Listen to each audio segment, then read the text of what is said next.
So we're back working on this Toyota RAV4.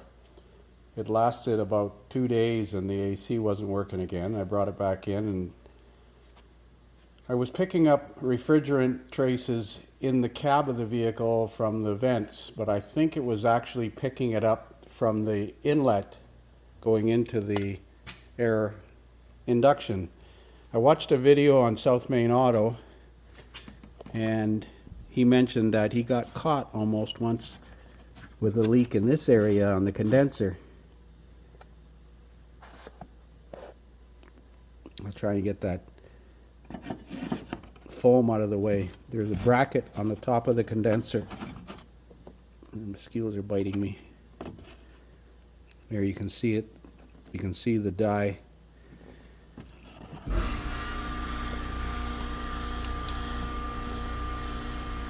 Okay, I'll try and see if I can get a better view of this. You can see the dye on the bracket on the top of the condenser.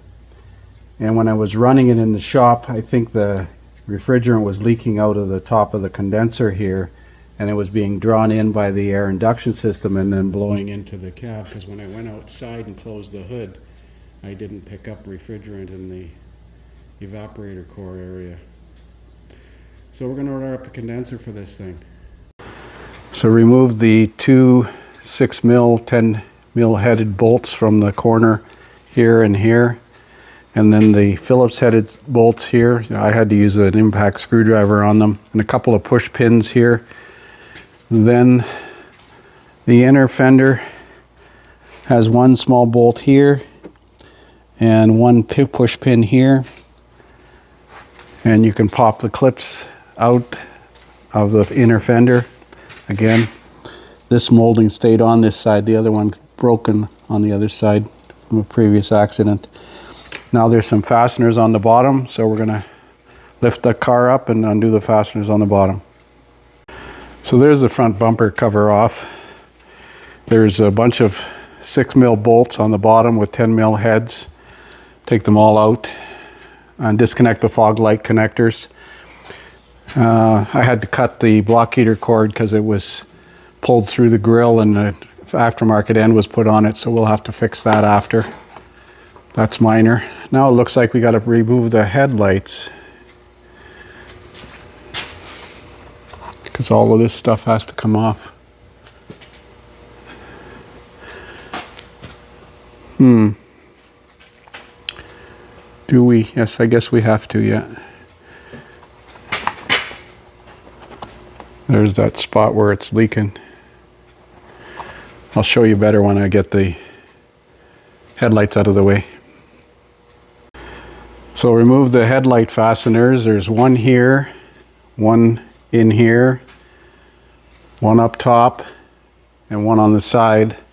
Disconnect the connectors and remove the clips from the light bulbs, or remove the light bulb assemblies. Make sure they work when we put them back together again. Disconnect both horns, take the brace off from the front top, and then there's a bunch of plastic push pins to release the, you can see where this thing's leaking now. Wow, it's bubbling right now. Let's see, we're gonna have to take this bumper off, I think. Maybe not. Maybe not. We'll see.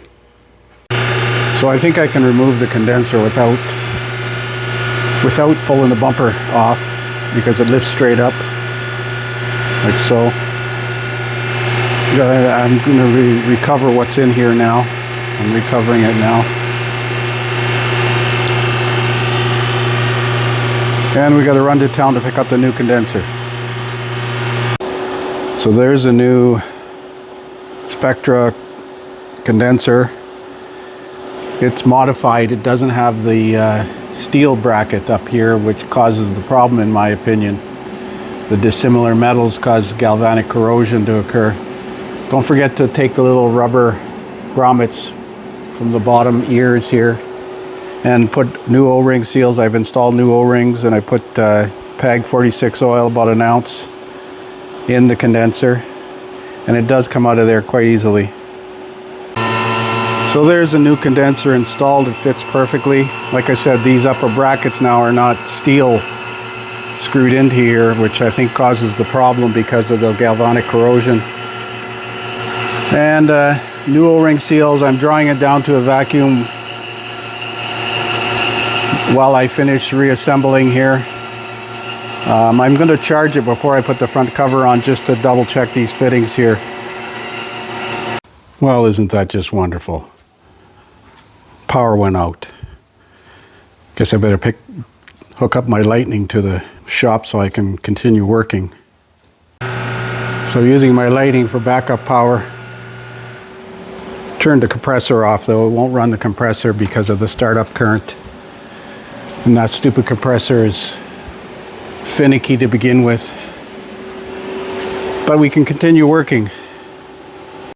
So tape this foam bumperette to the bumper itself with electrical tape. It was taped on with masking tape. I had to change 2 side marker bulbs because they were burnt out. And I have to put refrigerant in my tank because it was too low to charge. Well, my camera battery died.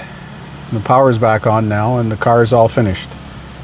0.55 kilograms of refrigerant, recharged, no leaks. Hopefully that's the end of this one for now. Thanks for watching.